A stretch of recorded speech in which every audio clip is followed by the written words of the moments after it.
사랑의 샘 평화의 소리 KCR 11시 종합뉴스 뉴질랜드 뉴스입니다. 뉴질랜드의 고용 불안에도 불구하고 강한 임금 상승이 신뢰감을 높이고 있습니다. 근로자들은 임금 상승으로 인해 노동시장에 대해 더 낙관적이라고 느끼지만 일자리를 찾을 가능성에 대해선 비관적이라고 한 조사가 밝혔습니다. 지난 12월 1.8포인트 상승한 웨스트팩 매더머트 밀러 고용 신뢰지수는 10년 만에 임금 증가율이 가장 높은 것으로 나타났습니다. 응답자의 거의 4분의 1이 지난 12개월 동안 임금이 올랐다고 말했습니다. 고용 신뢰는 18세에서 29세 사이에서 가장 높았습니다. 그러나 웨스트팩의 수석 경제학자 사티시 렌치오드는 근로자들이 새로운 일자리를 찾을 가능성에 대해 매우 비관적이라고 말했으며 그들은 앞으로 1년 동안 일자리의 수가 많이 증가할 것으로 기대하지는 않고 있다고 말했습니다. 통신회사인 보다폰은 금요일 오후에 일부 직원들이 일찍 퇴근하도록 하고 있으며 이는 회사와 직원들 모두에게 이득이 되는 상황이라고 한 조직심리학자가 말했습니다. 2,000명 이상의 근로자들이 금요일 오후 2시에 일찍 여름 주간의 일을 끝낼 수 있는 추가 혜택이 주어졌습니다. KT 윌리엄스 인사관리 이사대행은 이러한 조기 퇴근은 직원들이 가정과 직장 간의 균형을 가질 수 있다는 확신을 주고 있다고 말했습니다. 조직심리학자 존 이트웨시는 모닝 리포트에 직원들의 시간을 존중해주는 것과 업무의 유연성은 직장에서 제공할 수 있는 가장 가치 있는 보상 중에 하나라고 말했습니다. 그러나 지속적으로 40시간의 임금이 지불되느냐가 중요 사항이라고 이트웨시는 말했습니다. 또 연구 결과에 따르면 많은 일들이 매 시간마다 휴식이 필요하며 36시간 동안의 일을 하면 생산성이 크게 떨어진다고 말했습니다.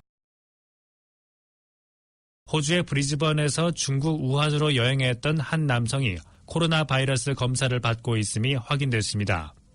이 호주 남성의 증상은 콧물, 기침, 목의 통증, 두통과 열이 발생할 수 있는 흔한 감기 증상과 비슷했습니다. 지난달 이후 중국에서는 200명 이상의 사람들이 코로나 바이러스에 감염됐지만 아직까지 바이러스 전염 방식 등은 불확실합니다.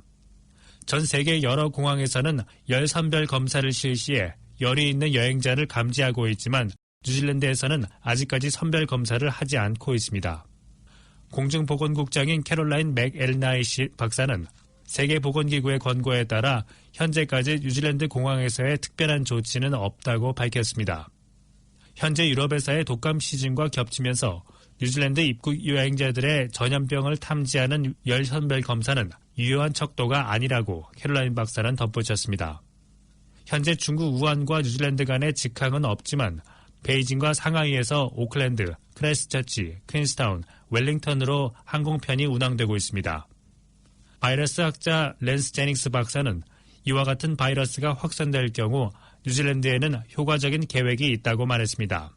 랜스 박사는 세계보건기구가 상황에 대해 전 세계적인 업데이트를 제공할 때까지 기다리자고 덧붙였습니다. 뉴질랜드 건설 산업 호황이 계속되고 있는 가운데 여성, 마오리, 태평양 섬 주민들이 건설 산업에 참여하고 있습니다. TVNZ에서는 2015년 이후 새로운 주택 및 상업용 프로젝트가 계속해서 증가함에 따라 건설 부분의 견습생 수가 2만 8천 명에서 3만 5천 명 이상으로 증가한 수치를 공개했습니다. 2015년 412명이었던 여성 견습생 수는 762명까지 증가했습니다.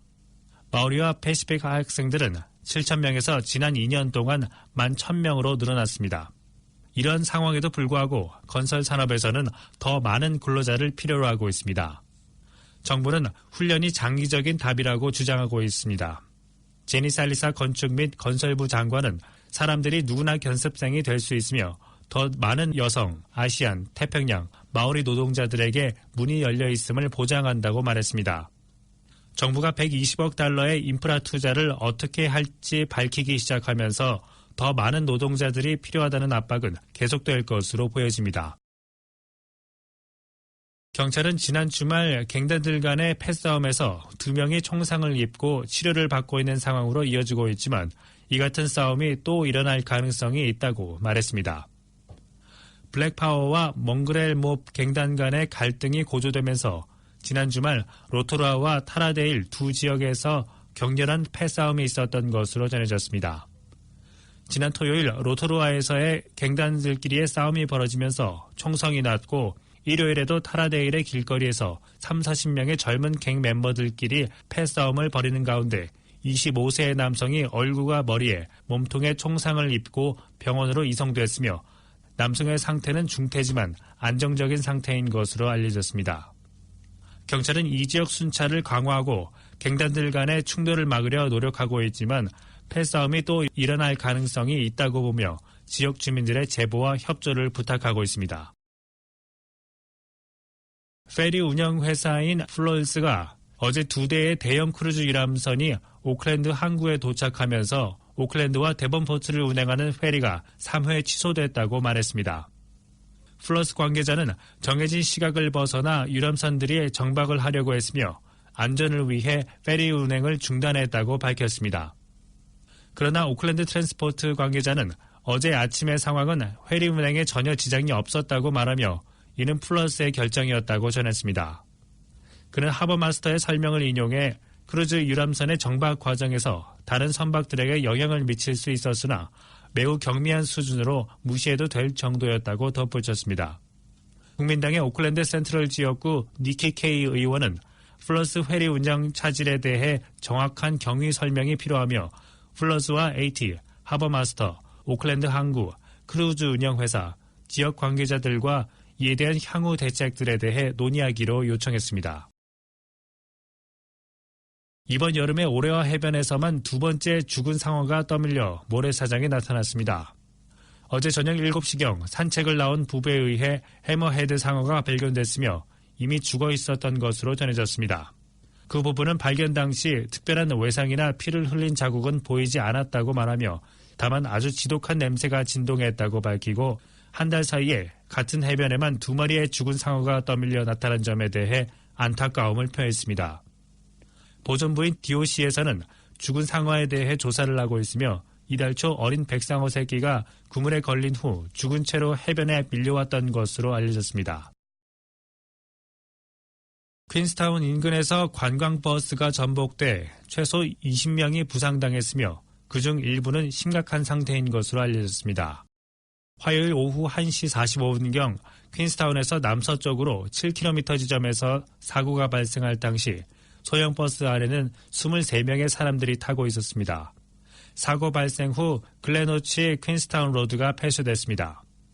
충돌 사고 직후 세인트 존스 대변인은 20명이 치료를 받고 있고 그중 2명이 중상을 입고 헬기로 병원으로 이송됐습니다. 사고가 난 버스에는 해외 방문객이 탑승한 것으로 알려졌으며 TVNZ에 보도된 영상에 따르면 사고 버스는 트레일러를 뒤에 끌고 가고 있었고 버스의 뒷창문이 모두 깨진 상태로 도로에 누워 있었습니다. 사고가 난 도로는 퀸스타운과 글렌오키 사이의 도로로 핸드폰 수신이 잘 안 되는 지역이며 이 지역에서는 10일 만에 3번째 심각한 사고가 발생했습니다. 버스 전복에 다른 차량이 연루되지는 않았고 사고 원인 등에 대한 조사가 진행 중이라 더 자세한 상황은 알려지지 않았습니다. 끝으로 날씨입니다. 오클랜드 오늘 오전과 저녁에는 구름이 끼겠으나 가벼운 바람과 함께 대체로 맑은 날씨가 되겠습니다. 낮 최고 기온은 23도로 예상됩니다. 목요일인 내일도 대체로 봄바람과 함께 오후에는 맑은 날씨가 이어지겠습니다. 아침 최저 기온은 18도, 낮 최고 기온은 25도로 오늘과 비슷하겠습니다. 지금까지 이선지였습니다.